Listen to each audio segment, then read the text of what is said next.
Welcome to Black Belt Beauty Radio, a podcast fueled by a passion to support your journey in developing your most beautiful and optimal performance in life. Each episode is driven with the intention to elevate your mind. When we elevate our mind, we elevate our life. So get ready. It's time to rise. Hey, you guys, welcome back to another episode of Black Belt Beauty Radio. It is Valentine's Day. I hope you are feeling loved, even though this episode is not coming out on Valentine's Day. I want you to feel loved every day. And on the note of love, I am going to talk about one of my favorite subjects, one of the most important topics in all of my work, and that is self-love.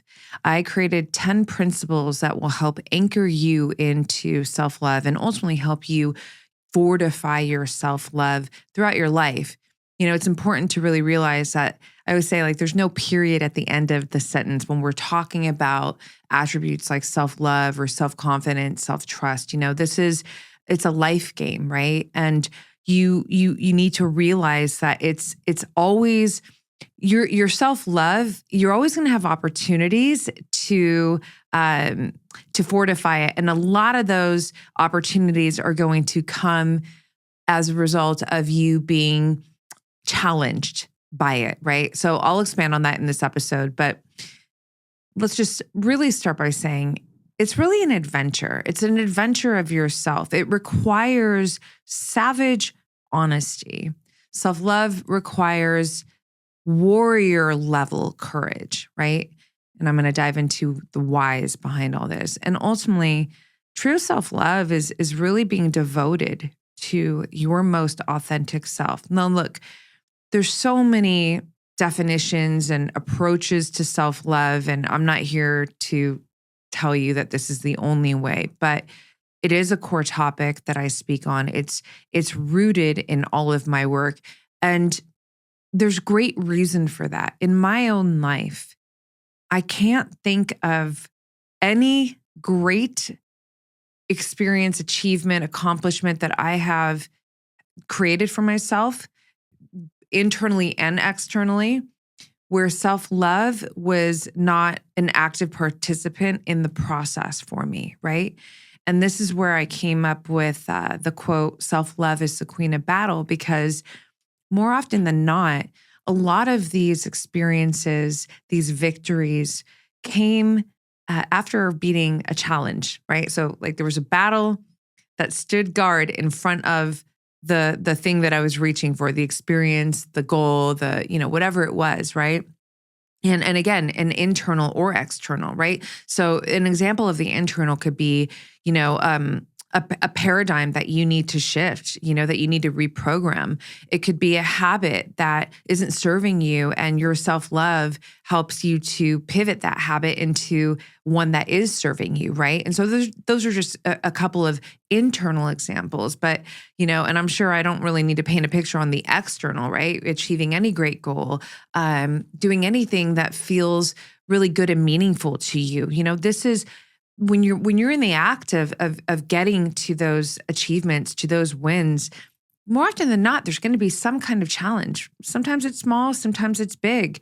But those challenges are essential for you to move through to get to the other side. And when you love yourself, you're going to move yourself through that challenge, even and especially when it gets really hard, So I, just doing my deep thinking and my morning writing and ritual, time for myself, I came up with these 10 principles that I'm going to share with you and I'm going to tease out that I really believe will be helpful, even just one of them, but I believe a lot of them will be helpful to help you stand really firm in your self-love, give you reminders when you need them, affirm you, and ultimately, again, to help you fortify this omni-empowering attribute that is self-love. So I'm going to dive into the principles now. So number 1, you must learn how to witness yourself. You must learn how to witness yourself. This is so huge. And this is why self-awareness is also a big topic that I speak on. I have a whole 5 self-mastery roadmap that I've created. Self-awareness is at the start of it, right? So it's self-awareness, self-connection, then self-love, self-confidence, and then self-trust, right? To be able to witness yourself is huge because if we're not in observation of ourselves, how are we going to comprehend ourselves? How are we going to learn ourselves? And that's really important. And I'll dive into that a bit later. But so number one, you must learn how to witness yourself. It might sound super basic, but the truth is that most people are kind of moving through life not really observing themselves, right? Self-awareness is not necessarily very active in a lot of individuals' lives. So make sure that, when you are thinking about how to advance or fortify your self-love, ask yourself, how often are you observing yourself? Not from a place of judgment, ever, always from a place of curiosity. And I'm going to talk about that down this line. Number two, you must be willing to face all of you with honesty and humility. Self-honesty it's fundamental when you are trying to make any kind of progress with yourself. And to me, it's the greatest act of self-love. How are you able to love yourself if you're not being honest with yourself? And when you are being honest with yourself, you're able to extract real data that's going to help you to make improvements in your life, to learn essential information that's important for your growth, right? So it's a really, really important piece to self-love. Humility is also so important. It keeps us very level-headed with ourselves, right? And I think that is so important because that level-headedness, it's not, by the way, just to be clear, this is not being so humble that you're backing down from your gifts or kind of turning down the volume of who you are. No, not at all. It's staying level-headed with yourself so that you're honoring yourself where you are, and it invites you to be able to kind of stay malleable and grow, right? It keeps you open to grow. That's one of my favorite parts about humility. It really just keeps you open to growing. And that's, anything related to self-mastery or self-actualization, it's fundamental that you stay open for growth, right? Because it's a life game. Number three, you must cultivate a relationship with solitude. You must cultivate a relationship with solitude. This is so important. This has been one of the greatest gifts I've given myself in my life, for me, it was never necessarily, I'm going to create a relationship with solitude. I think it's just because I'm so naturally introverted. And also, I love spending time thinking and conceptualizing ideas. This is, I spend a lot of time obviously writing and reading. So solitude is not this place of loneliness. It's not you, sheltering yourself from the external. It's you just getting into quiet space with yourself. And when you think about how you are going to better love yourself, well, you have to really get into a deeper, stronger, more loving relationship with yourself. How do you do that? You have to spend real quality time with yourself. So imagine that, you go out with a loved one or you stay home with them, whatever it is, but you have this time set out to spend quality time with a loved one, right? Now, that's not solitude, but where I'm driving this towards is when you are spending quality time with your loved one, you're not on your phone, you're not distracted by other things, you're really present with the individual, right? And that presence is allowing you to connect with them more and them with you. So when you think about creating this relationship with solitude so that you can ultimately create a deeper relationship with yourself, it's the same concept, Whatever you do in that solitude with yourself, you're going to do it with more consciousness. You're going to do it with more presence. And on the note of consciousness, I firmly believe that it's within solitude. This is a, core place where we are able to expand our consciousness. And I'll save that for another episode. But, so much of life, your reality is being shaped by your level of consciousness. So the more that we are expanding our consciousness, the better life that we're able to create for ourselves and thrive in. So number three, you must cultivate a relationship with solitude. Number four, You must be willing to view yourself from a state of curiosity versus judgment. You must be able to view yourself from a state of curiosity versus judgment. This is huge. I talk about it all the time. Kind of dropped a little hint at the very start when I talked about witnessing yourself. It's so easy to judge yourself. We all do it. No one's immune to it. No matter how good you get at any of this stuff that I'm talking about, you're still going to judge yourself. You, as in me too, right? But the more that you flex these muscles, right, of curiosity, of witnessing yourself without the judgment, of being a student of yourself, the less you start to judge yourself. And if you do start judging yourself, you'll capture it quicker. You'll become more aware of it, because when you're judging yourself, it's going to evoke not great feelings, right? It's going to likely evoke like the inner critic voice or just very disempowering thoughts and feelings, right? So you'll become more sensitive to these feelings when you start to judge yourself, and curiosity. I mean, man, you want to live a really rich, self-expressed life. Curiosity is probably the MVP to that, if not the MVP, it's top 3. We need to stay curious.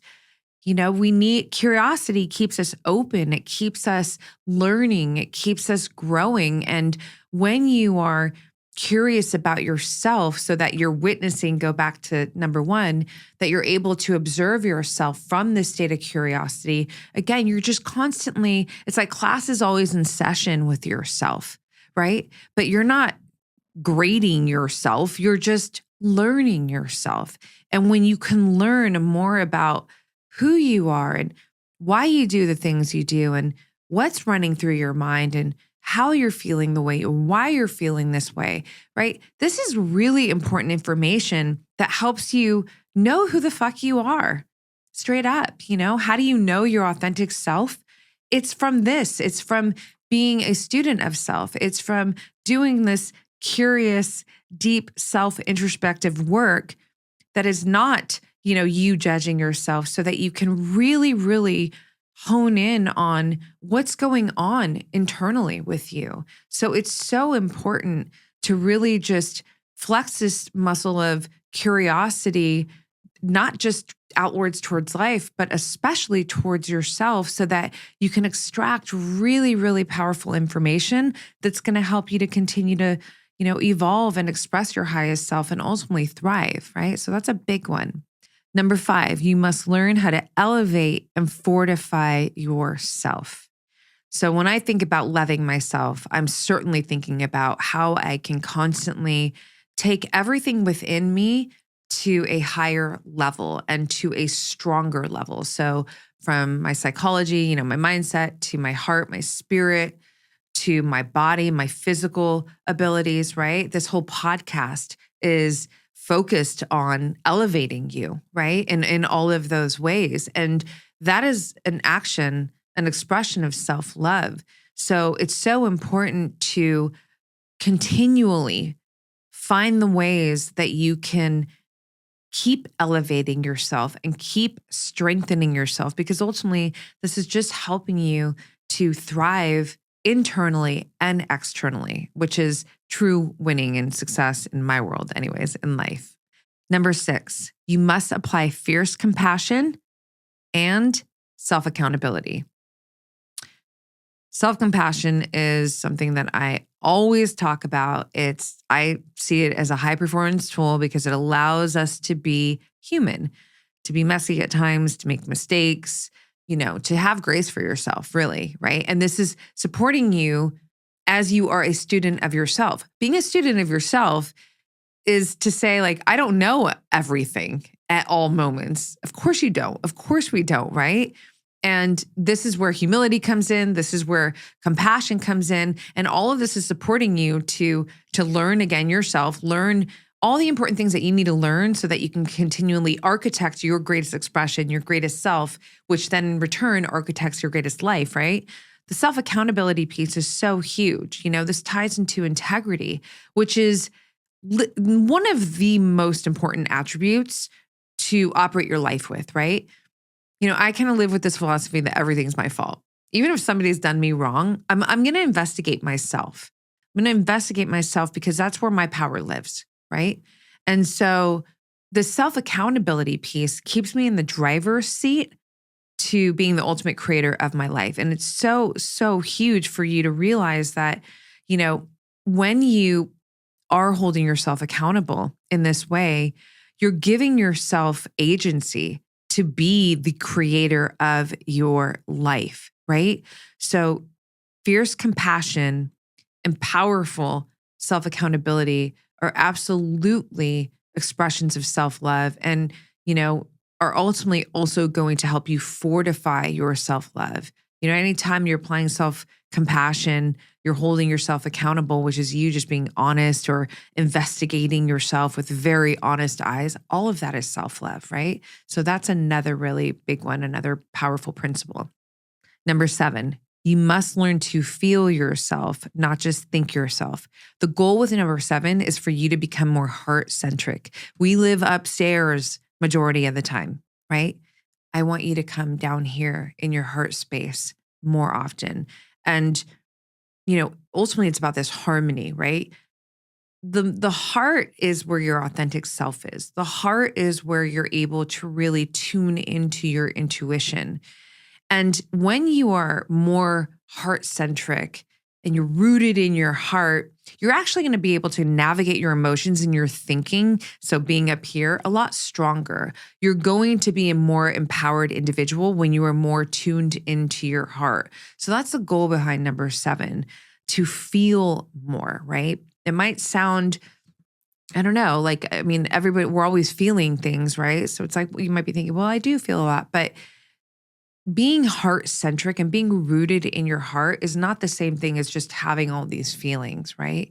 It's you really tuning into ultimately the truth, right? And so you might have to do some digging to get to the truth. Like you might experience something and you're feeling a certain way. You're certainly thinking a lot of things. But when you can go into quiet time, that solitude, witness yourself, right? Think about all these principles, be honest with yourself, apply some self-compassion if needed, but tune into your heart. You're going to be able to extract really important information that you need to, operate with and from in any situation that you are moving through. So to keep it simple and to the point,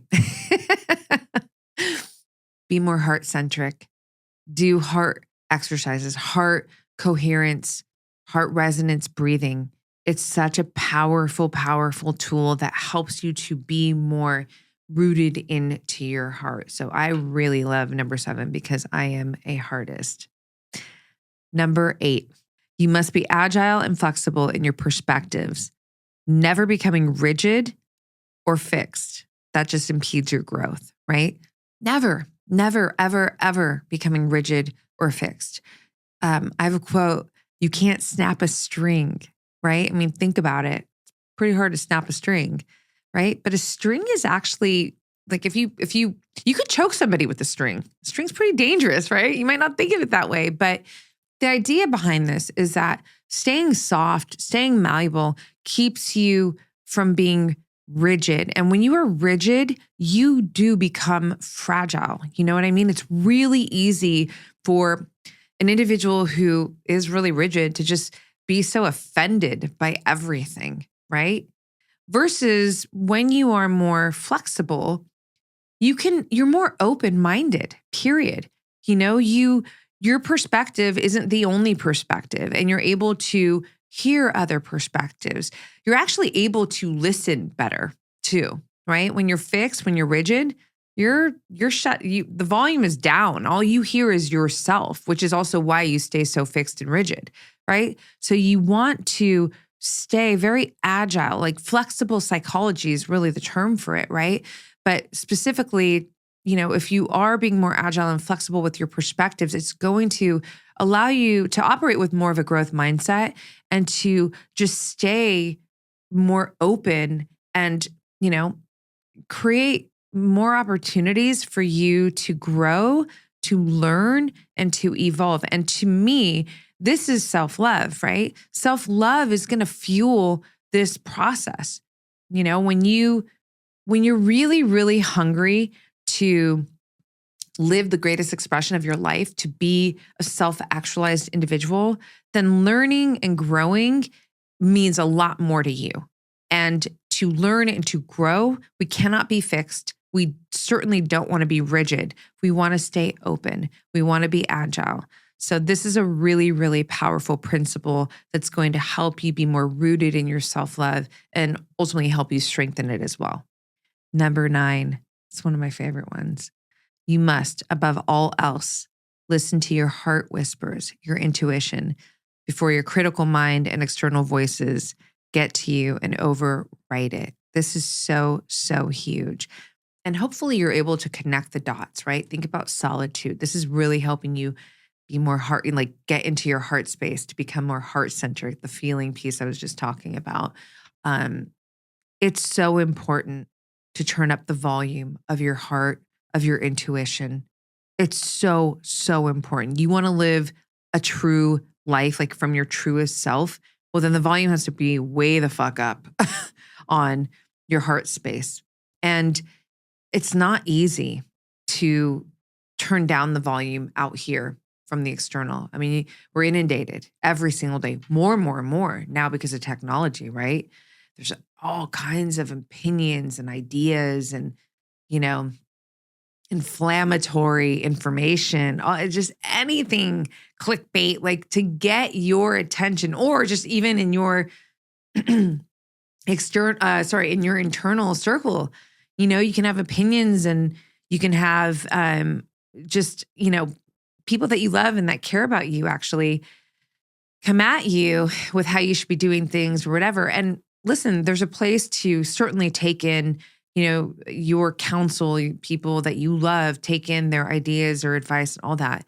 I'm just wanting you to really keep the volume of your heart and your intuition turned up. This is truly self-love, right? When you love yourself, you're going to honor and respect what's coming through from your heart. Because again, this is where your authentic self lives. Like my kind of quick way of defining the authentic self, your true self, is what do you truly want to say yes to in life, and what do you truly want to say no to in life? That's just a simple way to do, because obviously I can elaborate for hours, but your heart is where that information comes from, right? So it's so important to get really good at turning up the volume of your heart whispers, AKA your intuition, before the critical mind, the external voices come in and drown it out, right? The more that you can move through your life attuned with your intuition and trusting your intuition, the more powerful of a life that you're going to live. So that is a huge, huge one. Number 10, you must learn to run towards yourself in trivial moments, because your internal sanctuary holds the wisdom you need to expand, to evolve, and to win. This one is really, really powerful. Writing my whole life has really helped me to do this, to do exactly that. In hard times, I run inward. And I know that's not easy. I know a lot of battles that people, move through or are dealing with are actually coming from self, right? So it's like, Roxy, I don't want to go there, right? I want to get out of myself. But you can't escape yourself. You can't escape yourself. And if you are, then you're ultimately just numbing yourself. You're avoiding yourself. You're denying yourself. Think about what I'm saying right now. Where's the self-love in that? You need to have a hard conversation with someone, anybody, especially somebody that you love. Are you going to do it? Why would you do it?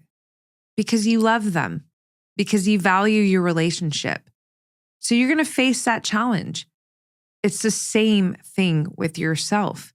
So the more that you run from yourself, when you're in a hard moment, especially if you are giving yourself the hard moment, the more that you're denying love for yourself. So it's not easy, but it is worth it. It's ultimately when you start to develop this habit of actually going inward when you're facing trivial moments, whether it's you giving you giving yourself the hard time or it coming from the external, it does become easier and easier because when you sit with yourself and you do this introspective work, this is why, again, journaling is so important because you can ask yourself questions, try and move from a place of judgment into curiosity so you can extract the information. You're going to be able to work shit out with yourself, And that's a really great fucking feeling when you can take yourself from a place of not feeling great. Again, whether it's you causing yourself to feel this way or something's coming at you from the external that, is inviting you to feel this way, when you can soothe yourself, when you can get to a solution, when you can get to some kind of resolution, pull yourself back into a state of harmony by going inward, this is true empowerment. This is so powerful, right? Because think about it. Then no matter what you face in your life at any given moment, you are always going to be resourced internally to support yourself to get through it. That's huge, right? Because you're always with you. So if you can always turn to you to get, even if you can't extract an answer or solution, just to be able to center yourself, to be able to get back into a state of, harmony and balance so that you can summon in the answer, however that needs to come to you. That in of itself is so powerful, right? So it's understanding that this sanctuary that is you, this internal, fortress that is you really has, I believe, all of the wisdom, all of the answers, but, you have to tap in. And this needs to be a constant action. It needs to be a constant, pathway for you that you acknowledge, that you honor, that you respect, that you utilize. There's so much value in realizing that, so much of what you are looking for out there is living within here. But you got to tune in. You got to tap in, and that's continuous work. You're going to forge a stronger, more meaningful, loving, revered, confident, trusting relationship with yourself by doing this constant work with yourself. And to live a really powerful, thriving life, I think it all comes down to the relationship that you have with yourself, your self-identity, what you believe about yourself, what you believe to be true about yourself.